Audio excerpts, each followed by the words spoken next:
ಹುಟ್ಟಿದ್ರೆ ದೇಶಕ್ಕೆ ಸ್ವತಂತ್ರ, ರಾಯಣ್ಣ ಹುತಾತ್ಮರಾದ್ರೆ ಭಾರತಕ್ಕೆ ಗಣರಾಜ್ಯ ಅಂತ ಮಹಾನ್ ಜೀವನವನ್ನು ಬದುಕಿದಂತವರು ಸಂಗೊಳ್ಳಿ ರಾಯಣ್ಣನವರು. ರಾಯಣ್ಣನವರು ಹುಟ್ಟಿದ ಆಗಸ್ಟ್ 15ನೇ ತಾರೀಕು 1798. ನಮ್ಮ ಭಾರತಕ್ಕೆ ಸ್ವತಂತ್ರ ಬಂದಿದ್ದು ಆಗಸ್ಟ್ 15ನೇ ತಾರೀಕು 1947. ರಾಯಣ್ಣನವರು ಹುತಾತ್ಮರಾದದ್ದು ಜನವರಿ 26ನೇ ತಾರೀಕು 1831. 32 ವರ್ಷಗಳ ಕಾಲ ಬದುಕಿದಂತ ಪುಣ್ಯಾತ್ಮ. ಆದ್ರೆ ಈ ದೇಶಕ್ಕೆ 32 ವರ್ಷದಲ್ಲಿ ರಾಯಣ್ಣನವರು ಮಾಡಿ ಹೋಗಿರುವಂತ ಕೆಲಸ ಇದೆಯಲ್ಲ, ನಾವು ನೀವು ಇನ್ನು 4 ಜನ್ಮ ಹೆತ್ತು ಬಂದ್ರು ಕೂಡ ರಾಯಣ್ಣನವರು ಸಲ್ಲಿಸಿರುವಂತ ದೇಶಕ್ಕೆ ಕೊಡುಗೆಯನ್ನ ನಾವು ಯಾರೂ ತಿಳಿಸ್ಲಿಕ್ಕೆ ಆಗೋದಿಲ್ಲ ಅಂತ ಮಹಾನ್ ಕೆಲಸವನ್ನ ರಾಯಣ್ಣನವರು ದೇಶಕ್ಕೆ ಮಾಡೋಗಿದ್ದಾರೆ. ಆ ವೀರಾದಿ ವೀರರೆಲ್ಲ ಯಾಕೆ ಶ್ರಮ ಪಟ್ಟು ಹೋದ್ರು ದೇಶಕ್ಕೆ? ತನ್ನ ಮನೆ ಮಠ ಬಂಧು ಸಂಬಂಧಿಕರು ಎಲ್ಲವನ್ನು ತೊರೆದು ಇಡೀ ಜೀವನವನ್ನೇ ದೇಶ ಧರ್ಮಕ್ಕೋಸ್ಕರ ಅರ್ಪಣೆ ಮಾಡಿದಂತ ಆ ವೀರರ ಕಾರ್ಯ ವ್ಯರ್ಥ ಆಗುವಂತಿಲ್ಲ ನನ್ನ ನೆಚ್ಚಿನ ಬಂಧುಗಳೇ. ಯಾವ ಧರ್ಮ ಪರಂಪರೆ ದೇಶ ಸಂಸ್ಕೃತಿ ಉಳಿಗೆಗೋಸ್ಕರ ನನ್ನ ಹಿರಿಯರು ಪೂರ್ವಿಕರು ಹೋರಾಡಿದ್ರು, ಆ ಧರ್ಮ ಇವತ್ತು ನನ್ನ ಕೈಗೆ ಬಂದು ಸೇರಿದೆ. ನನ್ನ ಕೈಗೆ ಬಂದು ಸೇರಿರುವಂತ ಈ ಧರ್ಮ ಉಳಿಸಿ ಮುಂದಿನ ಪೀಳಿಗೆ ಕೊಡಬೇಕಾಗಿರುವಂತ ಜವಾಬ್ದಾರಿ ಇಲ್ಲಿ ಕೂತಿರುವಂತ ನನ್ನ ನಿಮ್ಮದು. ಧರ್ಮ ಉಳಿಸಬೇಕು, ಸಂಸ್ಕೃತಿ ಉಳಿಸಬೇಕು. ಯಾವ ರೀತಿ ಉಳಿಸ್ತೀರಾ? ಸಂಘಟಿತರಾಗಿ ಬನ್ನಿ. ರಾಯಣ್ಣನವರು ಇಡೀ ಜೀವನದಲ್ಲಿ ಕೊಟ್ಟಂತ ಸಂದೇಶ ಯಾವುದು? ಸಂಘಟಿತರಾಗಿ ಬನ್ನಿ ಭಾರತೀಯರೇ, ದೇಶಕ್ಕೋಸ್ಕರ ಹೋರಾಡಿ. ತಾಯಿ ಚೆನ್ನಮ್ಮ ಮುಂದೆ ನಿಂತು 16 ಊರುಗಳನ್ನ ಸಂಘಟನೆ ಮಾಡಿ, ಅಲ್ಲಿನ ಸಾಮಂತರಾಜರನ್ನೆಲ್ಲ ಸಂಘಟನೆ ಮಾಡಿ ಹೋರಾಟಕ್ಕೆ ನಿಂತ್ರಲ್ಲ. ಸಂಘಟಿತ ಬಲ ಇದು ಕೃಷ್ಣರ ಮಾತು. ಭಗವದ್ಗೀತೆ 4ನೇ ಅಧ್ಯಾಯದ 7ನೇ ಶ್ಲೋಕದಲ್ಲಿ ಕೃಷ್ಣ ಕರೆಯನ್ನು ಕೊಡ್ತಾರೆ. ಯದಾ ಯದಾ ಹಿ ಧರ್ಮಸ್ಯ ಗ್ಲಾನಿರ್ಭವತಿ ಭಾರತ ಅಭ್ಯುತ್ಥಾನಂ ಧರ್ಮಸ್ಯ ತದಾತ್ಮಾನಮೃಜಾಮ್ಯಹಂ ಪರಿತ್ರಾಣಾಯ ಸಾಧುನ ವಿನಾಶ ದೃಷ್ಟುತ ಧರ್ಮ ಸಂಸ್ಥಾಪನಾರ್ಥಾಯ ಸಂಭವಾಮಿ ಯುಗೆ ಯುಗೆ. ಯಾವಾಗೆಲ್ಲ ದೇಶ ಮತ್ತು ಧರ್ಮ ನಾಶದ ಅಂಚಿಗೆ ಬಂದು ತಲುಪಿರುತ್ತೋ ಆಗೆಲ್ಲ ದೇಶ ಮತ್ತು ಧರ್ಮದ ಪುನರ್ ಪ್ರತಿಷ್ಠಾಪನೆಗೋಸ್ಕರ ನಾನು ಯುಗ ಯುಗಕ್ಕೂ ಅವತರಿಸಿ ಬರುತ್ತೀನಿ ಅಂತ ಶ್ರೀಕೃಷ್ಣ ಪರಮಾತ್ಮ ಕೊಟ್ಟಂತ ಕರೆ. ಆ ಕರೆಯ ಮುಂದಿನ ಸಲ ಕೃಷ್ಣ ಪರಮಾತ್ಮ ಹೇಳ್ತಾರೆ, ಯುಗ ಯುಗಕ್ಕೂ ಧರ್ಮ ರಕ್ಷಣೆ ನಾನು ಅವತರಿಸಿ ಬರ್ತೀನಿ.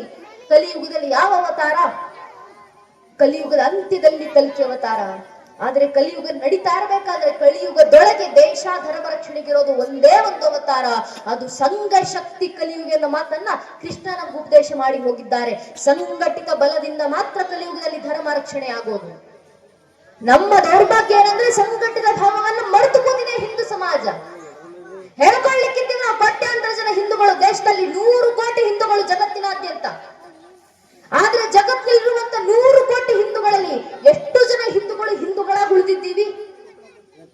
ಒಬ್ಬ ಹಿಂದುವಿನ ಮುಂದೆ ನಿಂತು ನೀನ್ ಯಾರಪ್ಪ, ನೀನ್ ಯಾವ ಸಮಾಜಕ್ಕೆ ಸೇರಿದವನು ಅಂದ್ರೆ ಹಿಂದುವಿನ ಬಾಯಿನಲ್ಲಿ ತನ್ನ ಧರ್ಮದ ಹೆಸರು ಬರೋಕು ಮುಂಚೆ ಜಾತಿ ಹೆಸರು ಬಂದಿರುತ್ತೆ. ಒಬ್ಬ ಹಿಂದೂ ಆಗೋಕು ಮುಂಚೆ ಒಬ್ಬ ಹಿಂದೂ ಲಿಂಗಾಯತರಾಗ್ತಾರೆ, ಒಬ್ಬ ಹಿಂದೂ ಬ್ರಾಹ್ಮಣರಾಗ್ತಾರೆ, ಒಬ್ಬ ಹಿಂದೂ ಕುರುಬರಾಗ್ತಾರೆ, ಒಬ್ಬ ಹಿಂದೂ ಗೌಡ್ರಾಗ್ತಾರೆ, ಒಬ್ಬ ಹಿಂದೂ ನಾಯಕ್ ಸಮಾಜಕ್ಕೆ ಸೇರಿದವರಾಗ್ತಾರೆ, ಒಬ್ಬ ಹಿಂದೂ SC ಆಗ್ತಾರೆ, ಒಬ್ಬ ಹಿಂದೂ ST ಆಗ್ತಾರೆ, ಒಬ್ಬ ಹಿಂದೂ ಮರಾಠ ಆಗ್ತಾರೆ. ಹಿಂದೂ ಆಗೋದು ಯಾವಾಗ?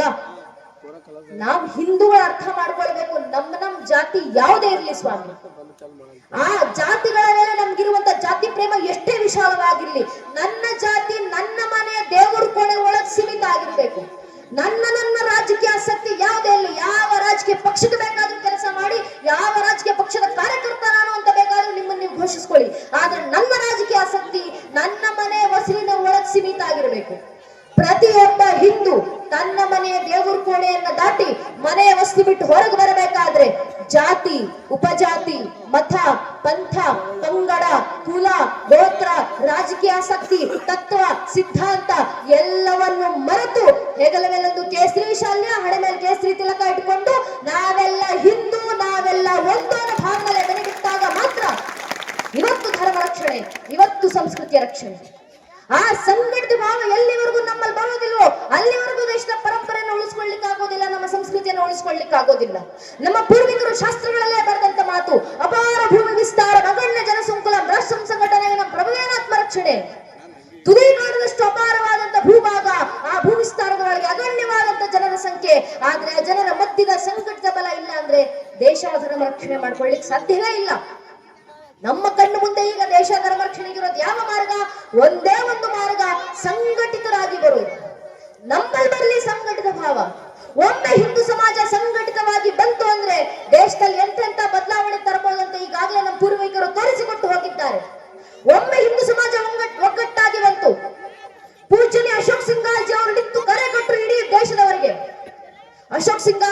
ಭಾರತೀಯರಿಗೆ ಹಿಂದೂಗಳಿಗೆ ಕರೆ ಕೊಟ್ಟು ಹೇಳ್ತಾರೆ, रोम रोम में रमे हुए राम के लिए आओ कार सेवको, बनो कार सेवको, मिटो कार सेवको। अगर समय पड़े तो अयोध्या में बहती सरयू नदी को अपने लहू से लाल करना पड़े तो डरो ना कार सेवको ಅಂತ ಪೂಜ್ಯ ಅಶೋಕ್ ಸಿಂಗಾಜಿ ಅವರ ಕರೆ ರೋಮ ರೋಮದಲ್ಲಿ ರಮಿಸಿರುವಂತ ರಾಮರಿಗೋಸ್ಕರ ಬನ್ನಿ ಕಾರ ಸೇವಕರಾಗಿ ಹಿಂದೂಗಳೇ, ಸಮಯ ಬಂದ್ರೆ ಅಯೋಧ್ಯೆಯಲ್ಲಿ ಹರಿತಾ ಇರುವಂತ ಸರಿಯು ನದಿಯನ್ನ ನಿಮ್ಮ ರಕ್ತಗಳ ಕಣಗಳಿಂದ ಕೆಂಪಾಗಿಸುವ ಸಂದರ್ಭ ಬಂದ್ರು ಹಿಂಜರಿದಿರಿ ಕಾರ ಸೇವಕರೇ. ಅಶೋಕ್ ಸಿಂಗಾಜಿ ಅವರ ಆ ಕರೆಗೆ ಹೋಗೊಟ್ಟು ನನ್ನ ನಿಮ್ಮ ಹಿರಿಯರು ತಾತ ಮುತ್ತಾತಂದಿರು ಲಕ್ಷ ಲಕ್ಷ ಸಂಖ್ಯೆಯಲ್ಲಿ ಹರಿದು ಬಂದ್ರು ರಾಮ ಮಂದಿರದ ಹತ್ರ, ರಾಮ ಮಂದಿರದ ಕಾರ ಸೇವೆಗೋಸ್ಕರ. ಇಷ್ಟು ಜನ ತಾಯಂದ್ರು ಸೇರಿದ್ದೀರಾ, ತಾಯಂದ್ರು ನೆನ್ಪಿಟ್ಕೊಳ್ಬೇಕು. ಅಂದು ರಾಮ ಮಂದಿರಕ್ಕೋಸ್ಕರ ಕಾರ ಸೇವೆ ಮಾಡ್ಲಿಕ್ಕೆ ಹೋದಂತ 3.5 ಲಕ್ಷ ಜನ ಹಿಂದೂ ಕಾರ್ಯಕರ್ತರಲ್ಲಿ 36,000 ಜನ ಹೆಣ್ಮಕ್ಳು ತಾಯಂದ್ರು ಕಾರ ಸೇವಕರಾಗಿ ಅಯೋಧ್ಯೆ ಪುಣ್ಯಭೂಮಿಯಲ್ಲಿ ನಿಂತಿದ್ರು. ಆ 36,000 ಜನ ತಾಯಂದ್ರು ಅಂದು ತೋರಿದಂತ ರಾಮ ಭಕ್ತಿ, ಮುಂದೆ ಮಾತಾ ಉಮಾ ಭಾರತಿ, ಕಾವಿ ತೊಟ್ಟಂತ ಮಾತಾ ರಿತಂಬರಿ, ಜೊತೆಗೆ 36,000 ಜನ ತಾಯಂದ್ರು ಕೈ ಕೈ ಹಿಡಿದು ಮಾನವ ಸರಪಳಿಗಳನ್ನ ಮಾಡಿ 3 ಲಕ್ಷ ಜನ ಹಿಂದೂ ಕಾರ ಸೇವಕರನ್ನ ಹಿಂಬದಿಯಿಂದ ಅವರನ್ನ ನಡೆಸಿಕೊಂಡು ಬರ್ತಾ ಮಾರ್ಗದರ್ಶನವನ್ನ ನೀಡುತ್ತಾ ಲಕ್ಷ ಲಕ್ಷ ಜನ ಕಾರ ಸೇವಕರು ಅಂದು ಅಯೋಧ್ಯೆ ಪುಣ್ಯ ಭೂಮಿನಲ್ಲಿತ್ತು. ರಾಮಲಲ್ಲಾ ಮಾಂಗೆ ಮಂದಿರ ವಹಿ ಬನಾಯಂಗೆ, ಬಚ್ಚಾ ಬಚ್ಚಾ ರಾಮ ಕಾ ಜನ್ಮ ಭೂಮಿಗೆ ಕಾಮ್ ಅಂತ ರಾಮರಿಗೆ ಜೈಘೋಷಗಳನ್ನು ಹಾಕ್ತಾ ಕಾರ ಸೇವೆ ಸಾಕಾರಗೊಳಿಸಿದ್ರಲ್ಲ. ಆ ನಮ್ಮ ಪೂರ್ವಿಕರ ಆ ಸಂಘಟಿತ ಬಲದ ಪರಿಣಾಮ, ಒಮ್ಮೆ ಹಿಂದೂ ಸಮಾಜ ಸಂಘಟಿತವಾಗಿ ಬಂದಂತ ಪರಿಣಾಮ ಪ್ರತಿಫಲ ಇವತ್ತು 500 ವರ್ಷಗಳ ಹೋರಾಟದ ನಂತರ, 78ಕ್ಕೂ ಹೆಚ್ಚು ಮಹಾ ಕದನಗಳ ನಂತರ, ಸುಮಾರು 3.5 ಲಕ್ಷ ಜನ ಹಿಂದೂ ಕಾರ ಸೇವಕರ ಬಲಿದಾನಗಳ ನಂತರ ಇಂದು ನನಸಾಗಿರುವಂತ ಶತಮಾನಗಳ ಕನಸು ನಮ್ಮ ಅಯೋಧ್ಯೆಯ ರಾಮಲಲ್ಲಾರ ರಾಮ ಮಂದಿರ. ಆ ಒಂದು ರಾಮ ಮಂದಿರದನ್ನ ಜೀವಂತ ಸಾಕ್ಷಿಯಾಗಿ ನೋಡ್ಲಿಕ್ಕೆ ಎಷ್ಟು ಕನಸುಗಳನ್ನ ನಮ್ಮ ಪೂರ್ವಿಕರು ಕಂಡಿದ್ರು, ಎಷ್ಟು ಶ್ರಮಗಳನ್ನ ಪಟ್ಟಿದ್ರು. ಇದೇ ರೀತಿ ಧಾರ್ಮಿಕ ಸಭೆಗಳಲ್ಲಿ ಸೇರಬೇಕಾದ್ರೆ ನಮ್ಮದೇ ಕಾರ್ಯಕ್ರಮಗಳಲ್ಲಿ ನಾವು ಸೌಂಡ್ ಸಿಸ್ಟಮ್ ಅವರಿಗೆ ಹೇಳಿ ಹೇಳಿ ನಮ್ಮ ಕಾರ್ಯಕರ್ತ ಹಾಡುಗಳನ್ನ ಹಾಕಿಸ್ತಿದ್ರು, ಡಿಜೆಗಳಲ್ಲಿ ಹಾಡು ಹಾಕೊಂಡು ತಿರ್ಗಾಡ್ತಿದ್ರು, ವಾಟ್ಸ್ಆಪ್ ಸ್ಟೇಟಸ್, ಇನ್ಸ್ಟಾ ಸ್ಟೋರಿಗಳಲ್ಲಿ, ಫೇಸ್ಬುಕ್ ಸ್ಟೋರಿಗಳಲ್ಲಿ ಹಾಡು ಹಿಡ್ಕೊಂಡು ತಿರ್ಗಾಡ್ತಿದ್ರು. ಬನಾಯಂಗೆ ಮಂದಿರ ಬನಾಯಂಗೆ ಮಂದಿರ ಅಂತ ಬಾಯಲೋಗ ಬನಗಯ ಮಂದಿರ ಕಟ್ಟಿದ್ದಾಯ್ತು, ಇಡೀ ಜಗತ್ತು ಕಣ್ತುಂಬಿಸಿಕೊಳ್ಳುವಂತೆ ಭವ್ಯ ರಾಮ ಮಂದಿರವನ್ನ ಕಟ್ಟಿ ನಿಲ್ಲಿಸಿದ್ದೀವಿ. ಅದು ಭಗವಂತ ಪ್ರಭು ಶ್ರೀರಾಮಚಂದ್ರರ ದಯೆಯಿಂದ.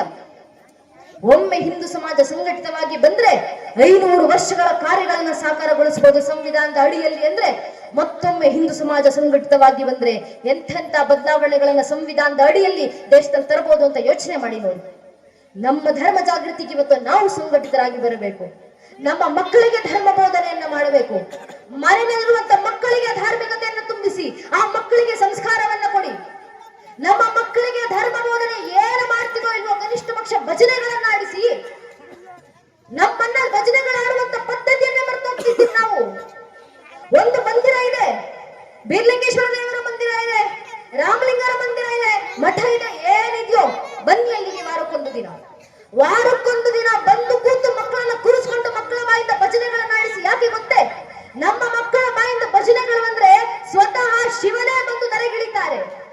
ಇದು ನಮ್ಮ ಪೂರ್ವಿಕರು ಸಾಬೀತುಪಡಿಸಿ ಹೋಗಿರುವಂತ ಮಾತು.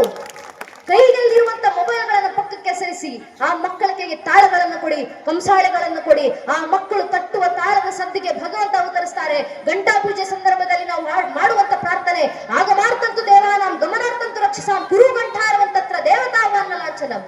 ಕೈಯಲ್ಲಿ ತಟ್ಟುವ ತಾಳಗಳ ಸದ್ದಿಗೆ ಭಗವಂತ ಬರ್ತಿದ್ದಾನೆ ಅನ್ನೋದರ ಲಾಂಛನ ಅದು ಅಂತ ನಮ್ಮ ಪೂರ್ವಿಕರು ಹೇಳಿದಂತ ಮಾತು.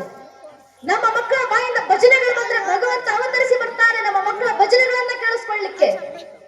ಕುಂಬಾರ ಗುಂಡೆ ಎಂಬ ಭಕ್ತ ಮಡಿಕೆ ಮಾಡುವವರು ಮಡಿಕೆ ಮಡಿಕೆ ತಟ್ಟುವ ತಾಳಕ್ಕೆ ಶಿವನ ಭಜನೆಗಳನ್ನ ಹಾಡ್ತಿದ್ರಂತೆ. ನೋಡಿದಂತ ಶಿವರಿಗನಿಸ್ತಂತೆ, ನನ್ನ ಭಕ್ತ ಕುಂಬಾರ ಗುಂಡೆಯ ಮಡಿಕೆ ತಟ್ಟುವ ತಾಳಕ್ಕೆ ನನ್ನ ಭಜನೆಗಳನ್ನು ಹಾಡ್ತಾ ಕುಳಿತಿದ್ದಾನೆ, ನಾನು ಹೋಗಿ ನನ್ನ ಭಕ್ತನ ಜೊತೆ ನೃತ್ಯ ಮಾಡ್ಬೇಕಲ್ಲ. ಶಿವರಿಗೆ ಆಸೆ ಆಯ್ತಂತೆ, ಶಿವ ಭಕ್ತನ ಜೊತೆ ನೃತ್ಯ ಮಾಡ್ಬೇಕು ಅಂತ ಧರೆಗಿಳಿದು ಬಂದ್ರಂತೆ.